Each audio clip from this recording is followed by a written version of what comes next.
Bonjour mes frères et mes sœurs. Alors, j'ai été coupée tout à l'heure. Alors, comme je fais je fais les vidéos avec mon téléphone. Du coup, on m'a appelé de mon téléphone et ça c'est le live s'est coupé. Donc je termine directement cette étude. Ça c'est la deuxième partie. Ça, c'est la deuxième partie. Alors, on va d'abord résumer ce qu'on a dit. On va faire le résumé de ce qu'on a dit. Notre Seigneur Jésus est venu sur la terre. Il est mort sur la croix pour nos péchés. Il nous a sauvés. Il est retourné au ciel, nous préparer des places. Mais avant de partir, il nous a laissé une promesse. Nous avons lu cette promesse dans Jean 14, le verset 1 à 3. Il est retourné. Il est où? Il est dans le sanctuaire céleste.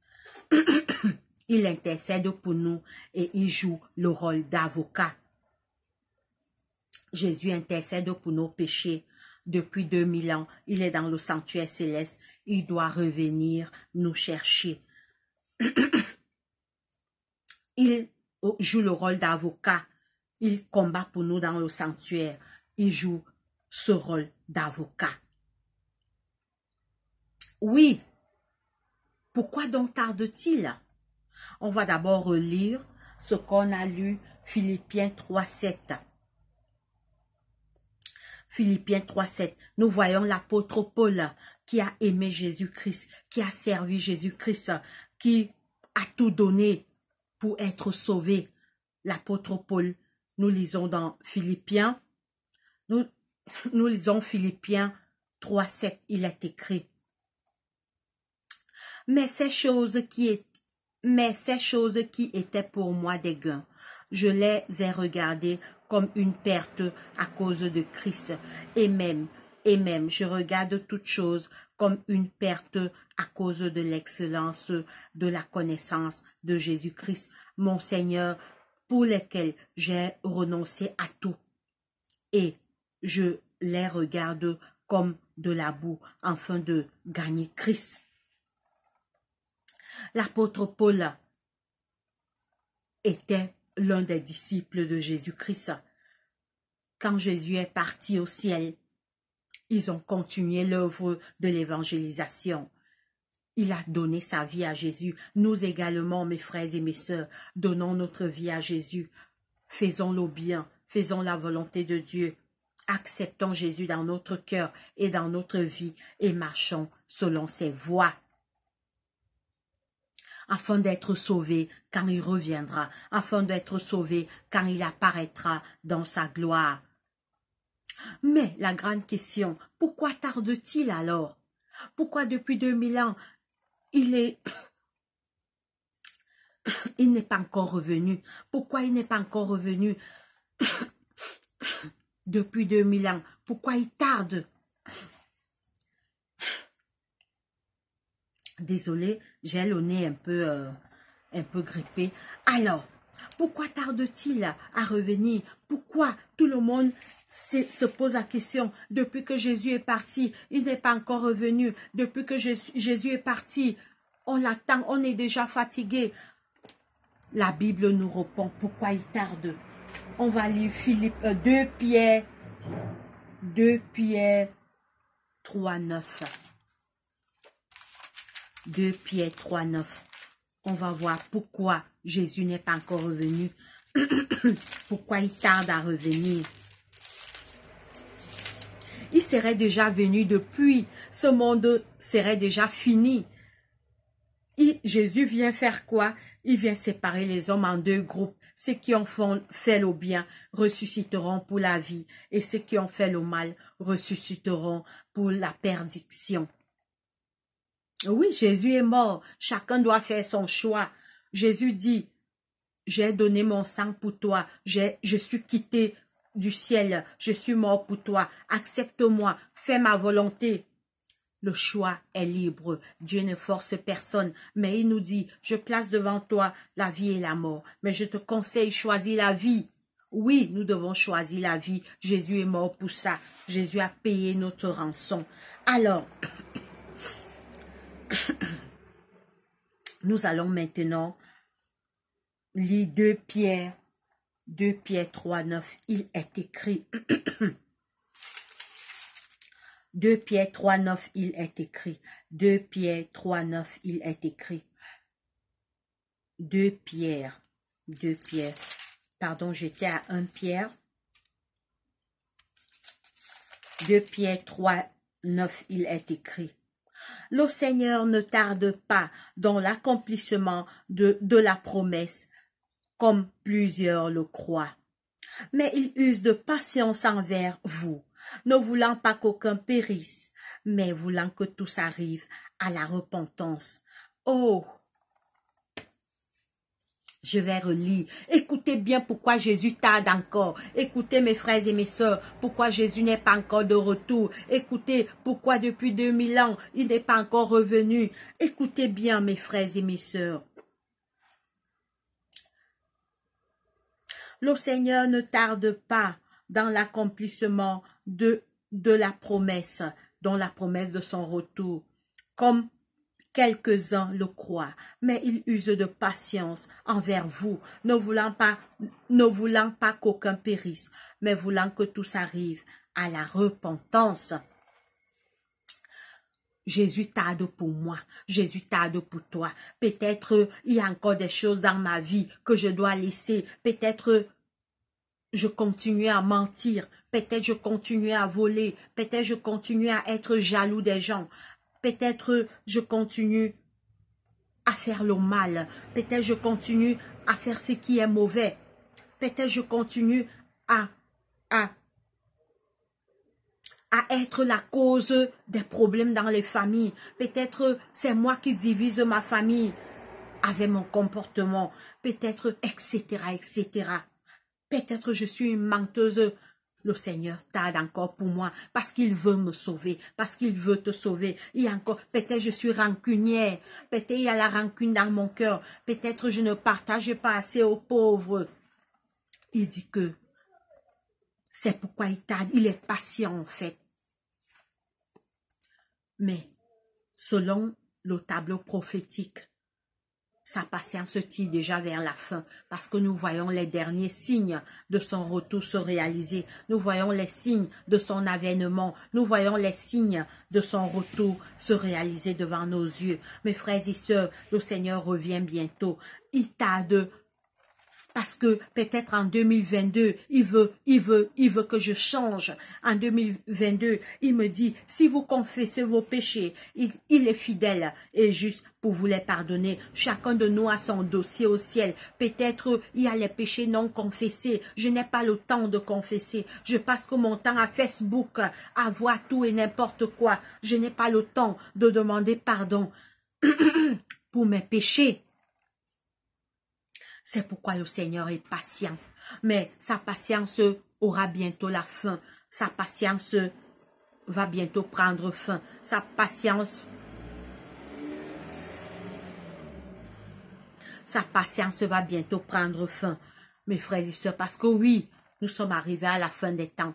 Notre Seigneur Jésus revient bientôt. C'est pourquoi cette nouvelle chaîne, cette préparation pour le ciel. Oui, on se prépare déjà parce qu'on voit les signes du retour de Jésus. On se prépare comment? Dans la repentance. On se prépare dans la repentance. On se prépare dans le changement du caractère. On accepte Jésus, on l'aime, on fait sa volonté, on obéit à ses commandements.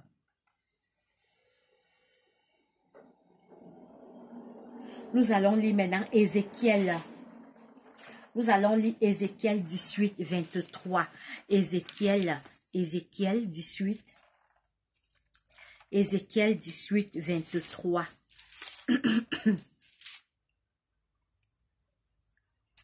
Ézéchiel 18, 23, il est écrit. Ézéchiel 18,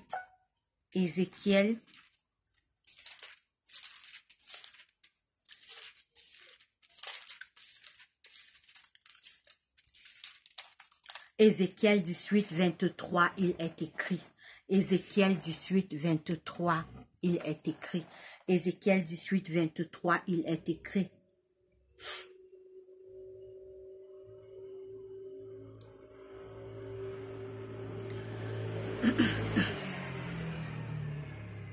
Ézéchiel 18, 23, il est écrit, « Ce que je désire est ce que le méchant meurt, dit le Seigneur, l'Éternel. N'est-ce pas qu'il change de conduite et qu'il vive? » Le Seigneur dit que ce que je veux, ce n'est pas que le méchant meure. Mon souhait n'est pas que le méchant meure, mais je veux que le méchant change de conduite et qu'il vive. Oui, mes frères et sœurs, écoutez, ce que je désire est ce que le méchant meure, dit le Seigneur, l'Éternel. N'est-ce pas qu'il change de conduite et qu'il vive? Le Seigneur dit que ce que je veux, ce n'est pas la mort du méchant. Ce que je veux, ce n'est pas... Pardon.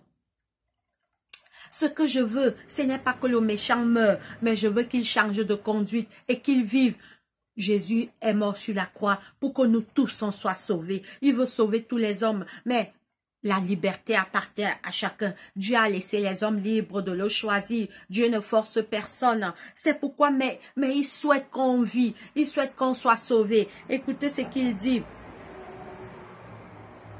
Écoutez, ce que je désire est ce que le méchant meurt, dit le Seigneur, l'Éternel. N'est-ce pas qu'il change de conduite et qu'il vive?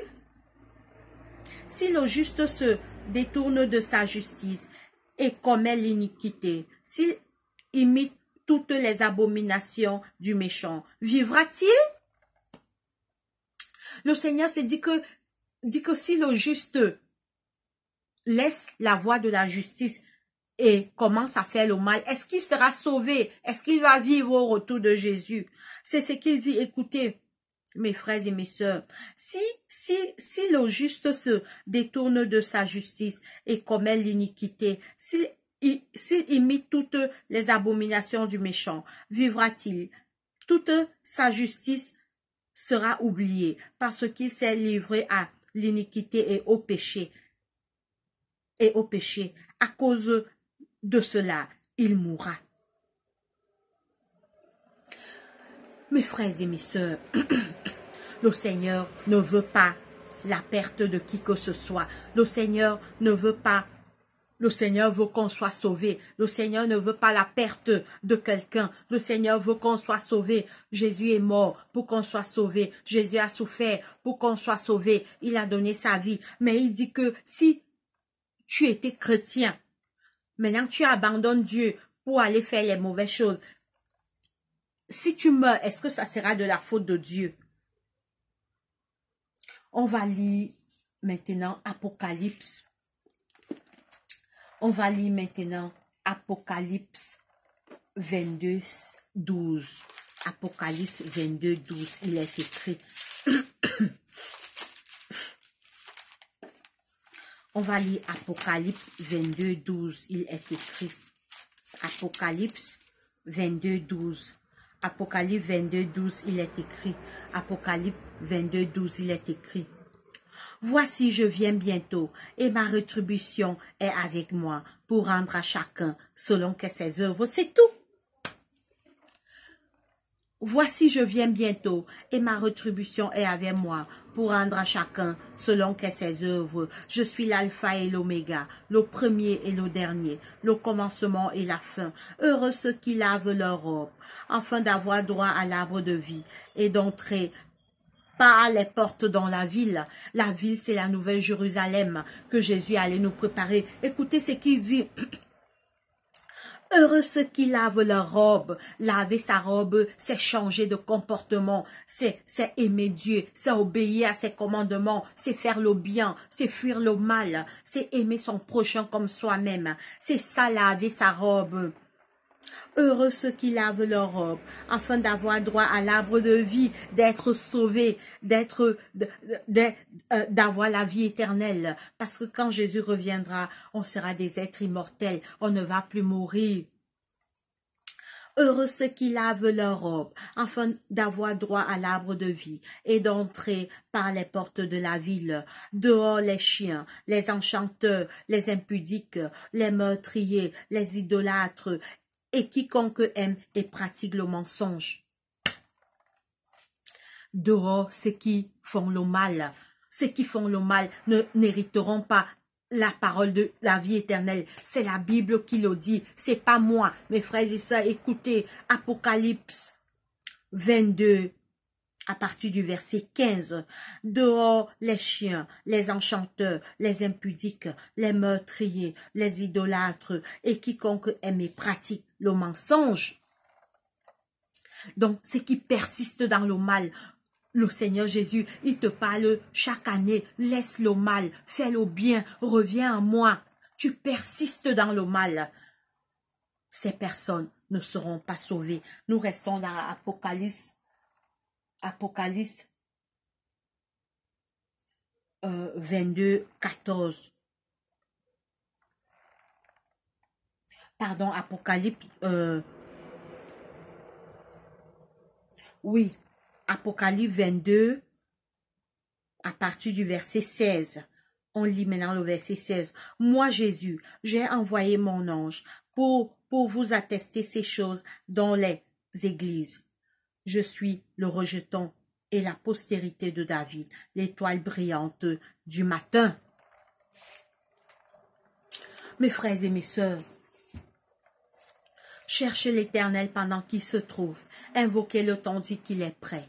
Que le méchant abandonne sa voie et l'homme d'iniquité ses pensées. Qu'il retourne à l'Éternel qui aura pitié de lui, à notre Dieu qui ne se lasse pas de pardonner. Le Seigneur nous dit de revenir à lui. Cherchez l'Éternel pendant qu'il se trouve. Invoquez-le tandis qu'il est prêt. Que le méchant abandonne sa voie et l'homme d'iniquité ses pensées. Qu'il retourne à l'Éternel qui aura pitié de lui, à notre Dieu, qui ne se lasse pas de pardonner.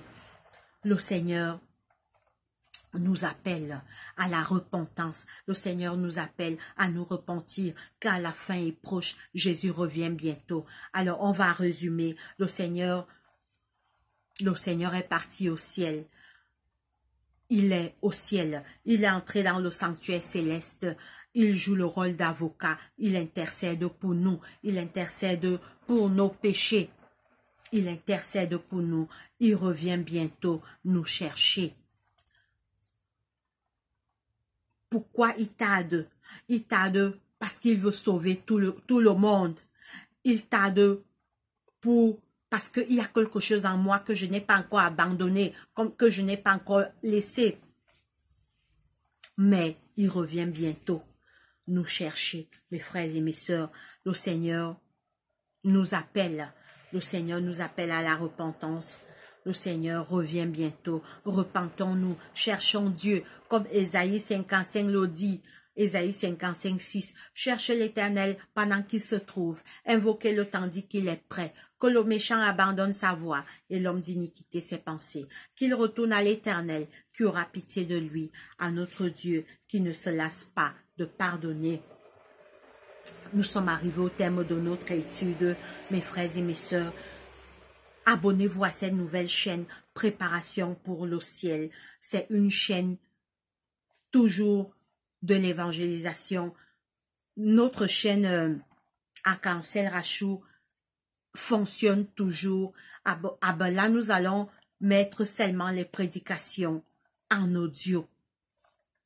Donc également, je mettrai dans la barre de description les mails.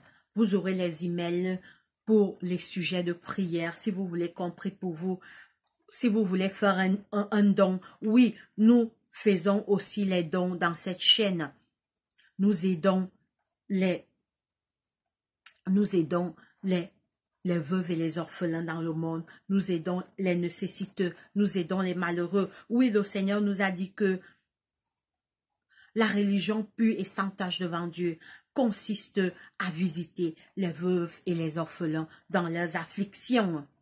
Oui. Donc, vos dons seront les bienvenus. Nous allons aider des personnes, surtout en Afrique. Nous allons aider des personnes, surtout en Afrique. Et dans cette chaîne également, vos dons seront les bienvenus, car nous avons besoin des Bibles pour donner à nos frères. Nous avons besoin d'acheter le matériel de l'évangélisation pour aider nos frères qui n'ont pas accès à ces choses en Afrique, surtout en Afrique. Alors, nous allons apporter de l'aide dans plusieurs pays en Afrique. Nous allons commencer pays par pays. Vos dons seront nécessaires. Il y a plusieurs personnes qui ne peuvent pas prêcher l'évangile, mais ils peuvent prêcher à travers leurs dons. Parce que le Seigneur a dit, la religion pure et sans tâche devant Dieu consiste à aider les veuves et les orphelins, donc à venir en aide à ceux qui sont dans le besoin. Oui, nous allons le faire. Je suis en Europe, je ne suis pas en Afrique, mais j'ai mon équipe sur place là-bas et tous ces dons seront toujours filmés et les vidéos vous seront montrées. Donc, les gens souffrent dans le monde. Les gens ont des besoins matériels et physiques. Nous devons leur venir en aide. Et le Seigneur nous dit, il y a beaucoup de joie à donner qu'à recevoir. J'aide à expérimenter cela. Il y a souvent quand j'envoie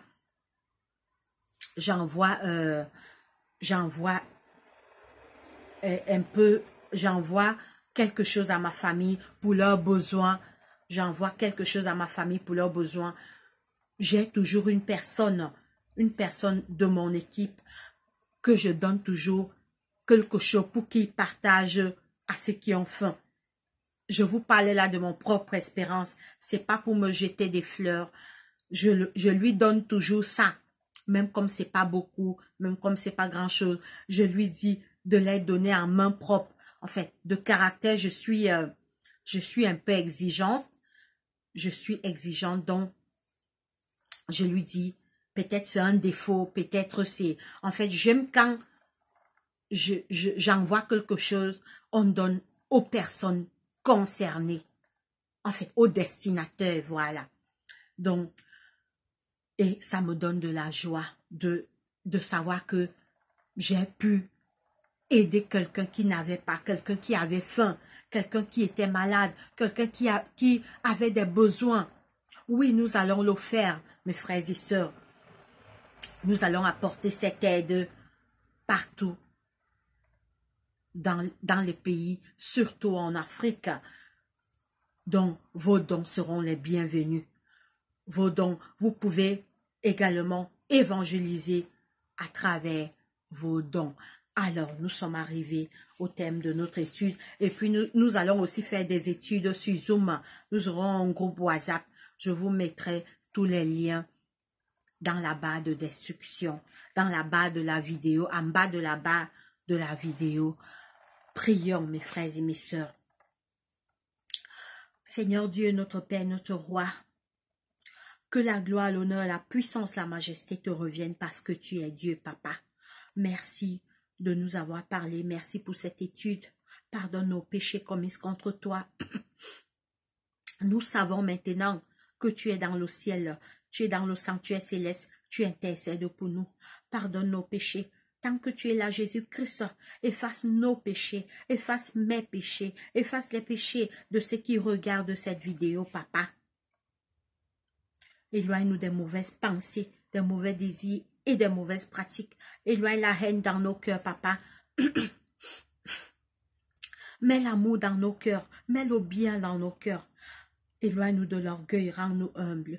Aide-nous à faire ta volonté. Donne-nous la force de prier, de lire ta parole et de mettre tes lois et tes commandements en pratique. Guéris les malades en ce jour, dans les hôpitaux, les prisonniers, les aveugles, les lépreux, les enfants de la rue, toutes les familles endeuillées, ne les oublie pas. Seigneur, donne-nous les moyens afin que nous puissions venir en aide aux nécessiteux, en aide aux malheureux, en aide à ceux qui ont besoin des besoins matériels et physiques dans le monde. Aide-nous, Seigneur. Oui, dans cette chaîne, Papa, nous allons faire cette œuvre cette œuvre missionnaire pour aider nos semblables qui ont des besoins matériels, des besoins physiques. Seigneur, aide-nous tous à avoir les moyens pour faire cette œuvre, parce que tu as dit que la vraie religion consiste à aider les veuves et les orphelins. Oh papa, nous remettons ce projet entre tes mains, que cela soit pour la gloire de ton nom, et que seul l'honneur, la gloire, la majesté, la puissance te reviennent parce que tu es Dieu. Je te présente nos familles, pardonne les péchés des membres de nos familles. Seigneur, aide nos familles à revenir vers toi. Éloigne nos familles du mal. Envoie dans nos familles la paix, l'amour, la joie, l'unité, le pardon et l'harmonie, Seigneur. Et que seul l'honneur et la gloire te reviennent parce que tu es Dieu. Seigneur, je te présente tous nos problèmes, tous nos soucis, toutes nos inquiétudes, toutes nos peurs, toutes nos craintes, toutes nos angoisses, toutes nos faiblesses et tous nos manquements. Et nous montons avec cela devant ton trône de grâce. Exauce notre prière. Assiste-nous, soutiens-nous dans cette nouvelle chaîne et que nous puissions travailler afin que tu reviennes bientôt nous chercher. C'est au nom de Jésus-Christ, notre roi et Seigneur, que nous t'avons ainsi prié. Amen. Alors mes frères et sœurs, portez-vous bien et passez une très bonne journée. Abonnez-vous à cette nouvelle chaîne. Alors la chaîne Arc-en-Ciel Rachou existe toujours, mais là-bas, si vous avez vu depuis hier, on met plus les prédications en audio dans cette chaîne. Et ici, nous prêchons également. Abonnez-vous à cette chaîne, partagez, afin que l'évangile puisse être achevé dans le monde et que Jésus revienne nous chercher. Portez-vous bien et que Dieu vous bénisse, que Dieu nous bénisse tous. Allez, bye bye.